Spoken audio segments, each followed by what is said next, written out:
The pros and cons of hydraulic fracturing or fracking for fossil fuels is hotly debated across New Mexico. Industry leaders say fracking is safe and provides much needed opportunities for economic development in the state. Opposition groups say the negative impact of fracking on water and other natural resources is a major cause for concern. Several months ago, Gwyneth Dolan moderated a discussion on the safety of fracking between a leading environmental group and a representative from the oil and gas industry.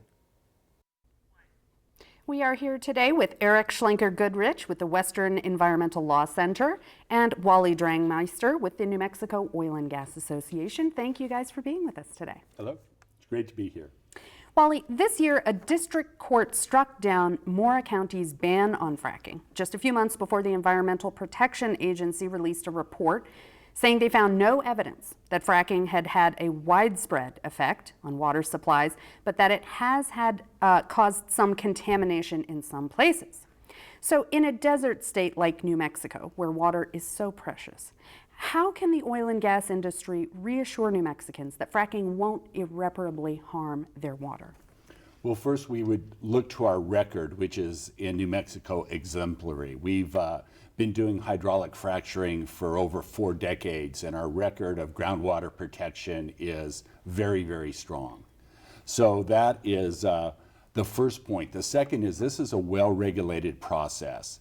The main protection for groundwater with regard to hydraulic fracturing and all oil and gas operations is the construction of the well. There's multiple layers of casing and cement in between the well bore and the groundwater zone, and that is critical. So a lot of the regulations around that, a lot of the efforts the industry puts around the process of building these wells is what makes it safe. Eric, you know, Mora County was the first in the country to ban hydraulic fracturing. It involves pumping a mixture of sand, water, and chemicals into a well to open up the spaces so that the oil or gas can come out. And as Wally mentioned, it has been used here in New Mexico for a long time with no contamination. So if it's really unsafe here, why don't we know that already? Well, there's been a quantum leap in the nature of fracking technology. It's often said that fracking technologies has been around for 50 years. That's true, but the type of fracking technology that we're now doing, for example, horizontal multi-stage fracturing, this is allowing development that would have never taken place 50 years ago. What we know about fracturing impacts is very little, in fact. When you reference the EPA fracturing study, the reality is you could have said that not only were there no evidence of widespread systematic impacts, but there was also no evidence that there weren't widespread and systematic impacts. This raises the axiom that the absence of evidence is not the evidence of absence. And so the problem that we have is that there are a variety of exemptions under federal laws, the Safe Drinking Water Act, the Clean Water Act, the Resource Conservation Recovery Act. There are also challenges in obtaining data for that EPA fracturing study. And we know that there is some measure of vulnerability to water resources. So those water resources in New Mexico are protected, and the nature of the technology has outpaced the regulatory system, the safeguards. If the EPA is finding evidence of some contamination in other places, wouldn't you expect to see some of that here if it were happening? Yeah, I think we've had a myriad of spills in New Mexico as well, and so the notion that fracking has not caused any impacts to water resources is simply false. And so we do have impacts to water resources, and we need to have proper safeguards in place to protect our water resources. Where are those safeguards not happening right now? A good example is actually BLM's fracturing rule. BLM issued a new rule recently dealing with hydraulic fracturing on federal public lands. The challenge is that that rule is frankly very modest. It is an improvement over the status quo, but it does not provide effective safeguards for water resources. It does provide some good things. For example, there are requirements for temporary storage of flowback fluids from fracturing. That's a good thing. But a big problem is that of over 1,000 potential contaminants that are in the fracking cocktail that industry uses, we only have very limited data of under 100 of those contaminants. And so the risk pathways and our understanding of how this impacts people and communities and lands in New Mexico is very limited. So we just don't know very much. Wally, you know, Eric brought up the chemicals that are involved in the process, and people complain that industry won't reveal the nature of those chemicals. Should we be worried about them? You shouldn't be worried about them. The overwhelming number of chemicals are disclosed down to the CAS Chemical Abstract Service number, so you know exactly the chemical that's being put down there. In some limited cases, there is trade secret protection for some of those chemicals. And it's usually a handful on some hydraulic fracturing jobs. In those cases, the chemicals disclosed at the materials safety data sheet level. And if there were ever a problem either with human health, emergency responder, or any question, that information would be disclosed. Now, having said that, the industry is moving away from that because nothing will get people's attention more about there being something there if you say, I'm not going to give you that information. And so there's definitely a strong movement for total disclosure. We're not there yet, and the companies that want to maintain that trade secret protection, they're being moved by the industry away from that. And I think it's just a matter of time until all those chemicals will be disclosed because there really isn't a smoking gun there. But at a very basic level, can you understand that people are freaked out about pumping chemicals into land near their houses and their wells? Well, we certainly are sympathetic to the fact that they are concerned about that. And one thing I would say that is most of the concern in New Mexico and across the West comes in places where there's split estate, where the mineral owners are different from the surface owners. People don't realize a lot of times that a lot of the surface is owned by a rancher or some other person, but the minerals are retained either by the federal government, the state government, or another party. And so it's incumbent upon the industry, and we're doing everything we can to educate that surface owner. When you're the mineral rights owner, you look at much more holistically. You know what the surface disturbance will be, you know how the risks are being managed, but when you just have the surface, not the mineral, that is an issue, and we're working on that in the industry. Eric, your group, Wally, you mentioned, that much of this land has separate ownership, but a lot of the land is also federally owned or managed by the Bureau of Land Management, other groups.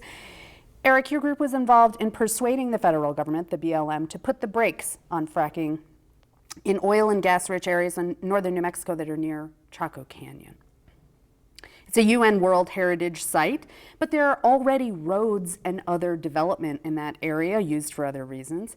And frankly, New Mexico is carpeted in archaeological sites from corner to corner. We have roads and housing developments and other businesses operating near historic sites all over the state, so why not near Chaco? Well, the problem is that there has been historic drilling in this area. That is precisely what the problem is. The Chaco and the greater Chaco landscape, and it's important to recognize that the park itself is protected from oil and gas development, but there is a broader landscape that is sacred to Navajo and to Pueblo peoples, and that this area is not simply a museum, but it is an area where there are living peoples and living communities who are directly impacted by oil and gas development in the area. And again, with the advent of horizontal multi-stage fracturing in this formation, you are seeing an additional layer of very intensive development that is taking place right now that is impacting people in a way that no one really understands. BLM has an obligation, has conceded that they need to prepare a plan for this area, yet is continuing to approve drilling permits in the greater Chaco landscape.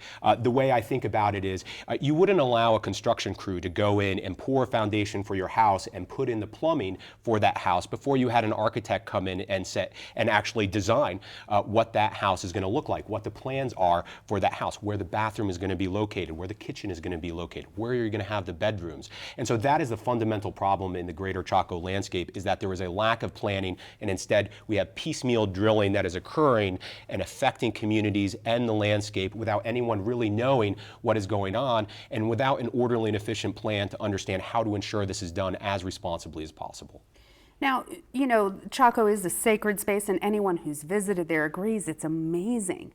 But in a state where we have such a tangible connection to the past, and so many people here who still feel this connection in such a great way, where do you draw those borders? I mean, couldn't we just keep going out from Chaco and keep finding more sacred spaces? Don't we have to draw a line somewhere? Well, I think you could ask the inverse question. When do you draw the line with fossil fuels development? You know, there was a recent study out of Stanford that looked at every individual state and how we could transition away entirely from fossil fuels, 100% of our energy being produced by clean energy resources. That is what we advocate for, is a rapid, urgent, and just transition away from fossil fuels to clean energy. We think that could spark New Mexico's economy while effectively protecting our environment and our communities that are in this area. That's what we advocate for, and that puts constraints on fossil fuel development. And yet, Wally, you know, there are those who say that fracking is so powerful that it contributes to energy independence from foreign nations. Well, we have seen an energy resurgence in our country. You know, the United States now is the largest producer of oil and natural gas in the world. With all the turmoil that's happening in the Middle East, we're seeing low oil prices, not high, because the power of the OPEC cartel to drive prices upwards has been largely eliminated with the new technology and the new development in the United States. So we think it's hugely important to be able to continue energy development. And while people talk about, if I could, about alternatives being able to do more, there's probably very good likelihood it can do more. But when you look at things like wind and solar, where they are today and what they're useful for, they're primarily, if not exclusively, for electricity generation. And between the two of them, they're still way less than 5% of the total energy use when you look at all sources in the United States. And the projections are for the next 40 years that with growing world demand, all sources of energy will grow, alternatives and fossil fuels, including oil and natural gas.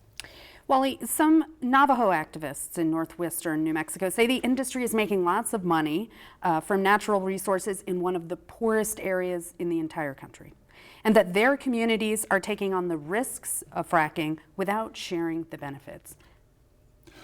In the area that's being developed along Highway 550 up towards Farmington, a lot of the land that is being drilled upon is owned by Navajo families that have Alati lands.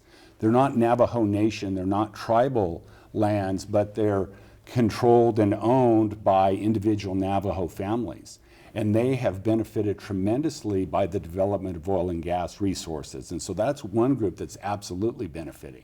There's also development of resources on tribal lands in the West, and the tribes absolutely benefit from that.